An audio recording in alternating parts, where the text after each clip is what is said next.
What did the president say about Harvard? Just now, so the president just posted a long post on Truth Social about the whole Harvard issue. Long post.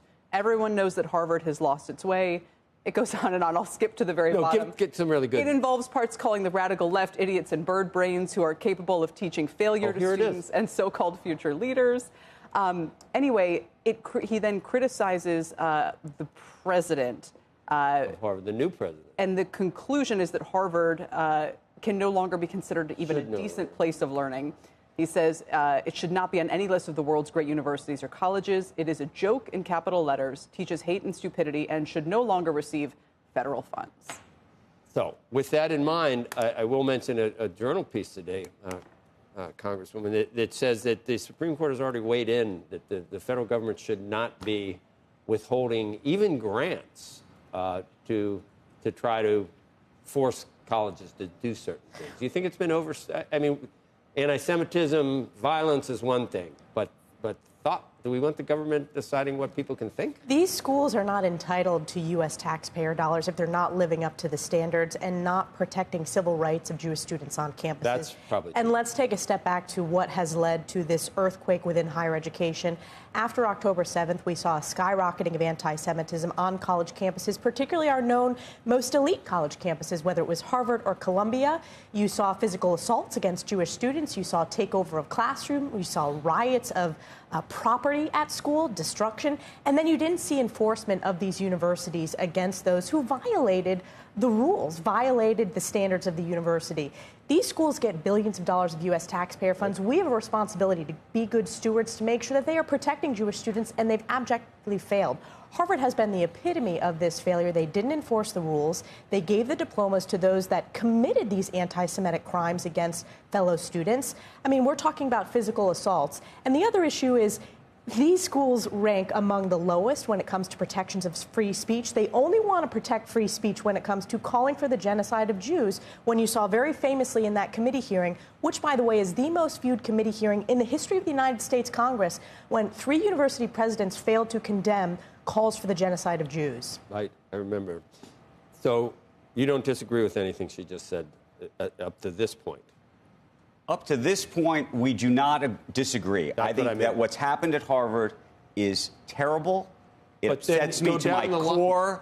By the way, when you asked those questions, I was happy about it. And you know what? I asked those expecting them to answer correctly. Correct. And I was disgusted by the answer. Okay, but like the rest of America, the list of things that Trump is demanding that you think he shouldn't be doing. I was disgusted by it. Right. The question that then becomes the idea of defunding the university at the federal level, and what is the right approach for them to change their behavior. Now, I think, this is my own view, that you asking those questions is absolutely what should happen. You should embarrass these people into changing their behavior. There should be public pressure that should change their behavior. Donors should change their behavior. Hopefully, teachers might change their behavior. Where I think it gets more complicated is when the government, if you will, using taxpayer dollars, starts to try to change the behavior around the speech portion.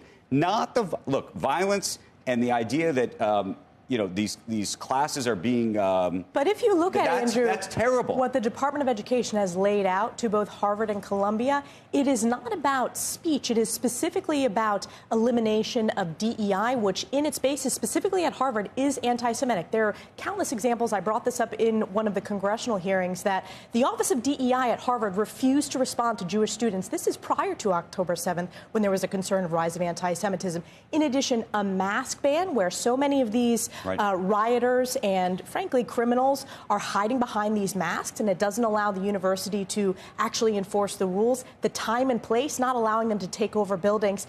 And the reality is the only way to get these institutions to respond is to withhold those U.S. taxpayer dollars. They are not entitled. I mean, as a representative in the United States Congress, I represent nearly 1 million people who are working hard when it comes to paying their taxes, and they don't want their taxes to go to prop up these universities. If these universities choose not to take taxpayer dollars and want to continue going down that road, that is their choice. Here's the issue as I see it. One of the things that they're talking about is who is being hired at these universities, right? Which professors are being hired, what their ideological belief is. This gets to this, and look, my ideological belief is not to support people who are anti-Semitic at all. I think they should be fired and removed from their job. The problem is, if you look at the ideological diversity, there is nearly zero ideological diversity at Harvard. And my own experience, listen, Harvard does not protect free speech. I was removed from a board at Harvard because of a speech that I gave on the House floor, and they decided to do their opinion. They didn't like it. They didn't, like the fact that I am a proud Harvard graduate. It wasn't like that when I was there. So for them to say on one hand they're protecting free speech, they don't have a history of doing so. On the one hand, the right hates DEI. The government is insisting on viewpoint diversity. Correct. In each department, field, or teaching unit. How's that any different? It's micromanaging it just seems like it's overstepping. Some of the stuff I agree with. Viewpoint diversity. The problem in higher education, particularly at Harvard and Columbia and some of these sort of elite schools, is you have 97% preaching to the choir. Ideologically far left progressives, and that has fueled this deeply out of touch, and it also suppresses viewpoint diversity of students. What was interesting to me is Harvard, the response from self-identified conservative students, or maybe students that don't know and are there to learn and want to hear different viewpoints, they feel suppressed, that they're not able to speak up in classrooms. Look, all of the things that you're talking about, I agree with.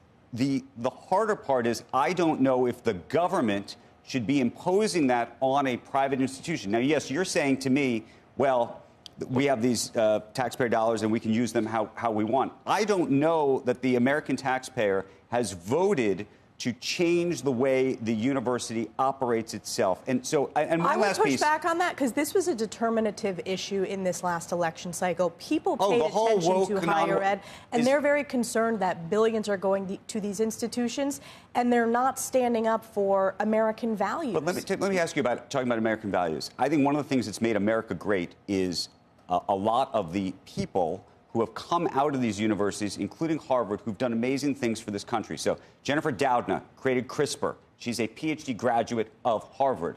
These are, by the way, science programs that are going to get defunded. Okay, Eric Lander, who managed to actually sequence our DNA, is a graduate of Harvard. I can go down the list of people who have managed their way in and out of Harvard. And by the way, taxpayers have effectively subsidized that. And I think, by the way, that is a great thing. If you look at the letter from the Trump administration to Harvard, in the first line, it talks about academic excellence and scholarly pursuits. What these schools have pursued in sort of this race to far left, this propping up of anti-Semitism, is the opposite of that. So those examples are prime examples. But again, we need to make sure that the schools are focused on that and being good stewards of U.S. taxpayer dollars and not propping up this ideological bias and, frankly, this anti-Semitism that has put students at risk. And you made the point. People are voting with their feet. Look at the matriculation rates. But I like the idea that the free market can do that. I think, and by the way, I like that you're raising these issues and highlighting them for the public. I think it's harder when when the government is effectively implementing these things. And let me just take it one step further. We're just not implementing. Let me take it one step further. These are requirements with our taxpayer dollars. I understand, but they're not entitled to that. But let me make it even more complicated. It seems like, from the reports that we're all seeing, that if you are a law firm, for example, that's, by the way, going to represent one of these universities potentially against the government, that now we're going to effectively go after the lawyers. So I'm just saying that they're talking about free speech.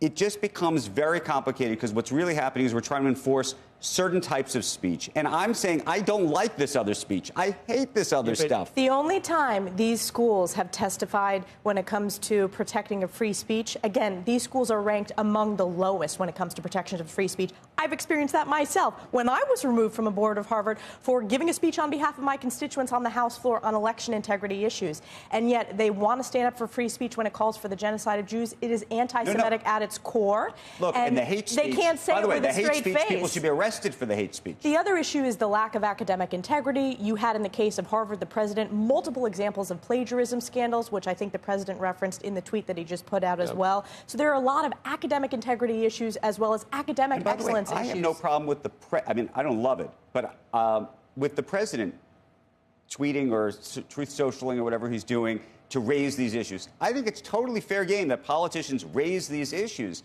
The question is whether you think the use of the funding absolutely in the context because of they had an opportunity. Look at the past 2 years. They still don't get it. They are appeasing the anti-Semitic professors. They are not enforcing the rules. These schools had an opportunity after that bombshell congressional hearing to get on the right. At some level, the only way for you them don't to think respond, at some level the government is now in the business of trying to enforce something around speech. Just in that. No, if you nothing? look at it, is about what the administration laid out. It is protecting Jewish students on campus, protecting. And by the way, we should do that. And if they're doing a terrible, they're not doing that, so why should we be propping up over $9 billion in the case of Harvard? The president is absolutely correct in to freeze those federal funds. Congress is correct, and you know what's interesting, Andrew? This is not just Republicans who believe this. There are a number of Democrats. I'll tell you where you and I will agree across the country.